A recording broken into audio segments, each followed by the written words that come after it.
जुङ 4 को यो हामी पञ्चमी डाँडामा छौँ। यहाँबाट यो तल जङ्गल देखिएको छ। जङ्गलदेखि पर अलिकति छाया परेको छ। त्यो ठाउँ चाहिँ उर्लाबारी दमक हो। यहाँबाट देखिएको यो अत्यन्तै रमणीय ठाउँमा आइपुगेको छौँ।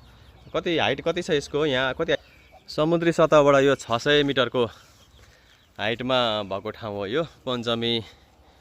तपाईहरु पनि आउन सक्नुहुन्छ। उर्लाबारीबाट मधुमल्ला बजार हुँदै पनि आउन सकिन्छ। तल उर्लाबारीबाट यता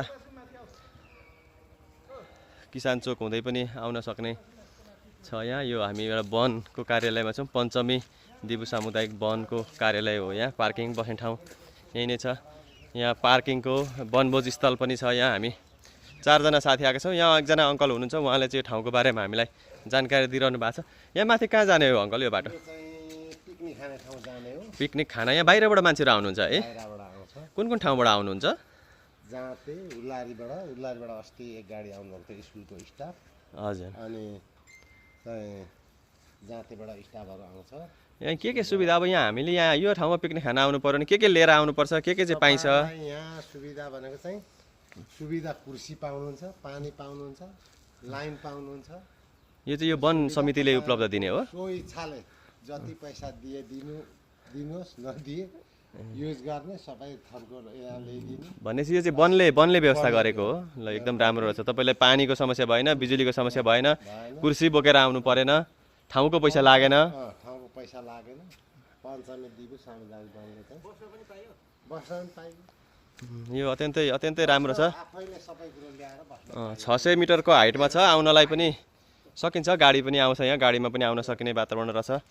यहाँ उर्लाबारी, दमक, मधुमल्ला, यता पथरी, कानेपोखरीतिरबाट यहाँ टोयलेट बाथरुमको पनि एकदम राम्रो व्यवस्था गर्नुभएको छ।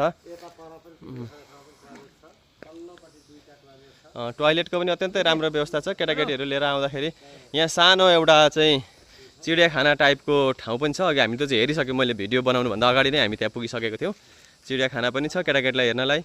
यहाँ विकास हुँदैछ। किरात राई आयोखा प्रारम्भिक कार्य समिति भनेर उहाँहरूले पनि एउटा धार्मिक यो पनि बनाउँदै हुनुहुन्छ। यो हामी सबैको साझा सम्पत्ति हो। यो वनको मात्रै होइन, हाम्रो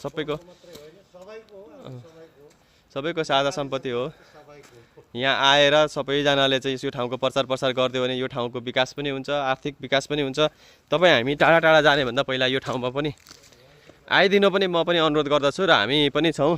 हाम्रो एकजना साथी पछाडि नै हुनुहुन्छ। हामी चाहिँ यहाँसम्म साइकलमा आएको थियौँ र यहाँ माथि चाहिँ साइकल राखेनौँ। हाम्रो साइकल चाहिँ तल पार्किङ गरेका छौँ। उर्लाबारीबाट साइकलमा आएको छौँ। यो यहाँ आइसके पछाडि त तपाईँको अब कस्तो फिलिङ हुन्छ भन्ने कुरा भन्नै परेन।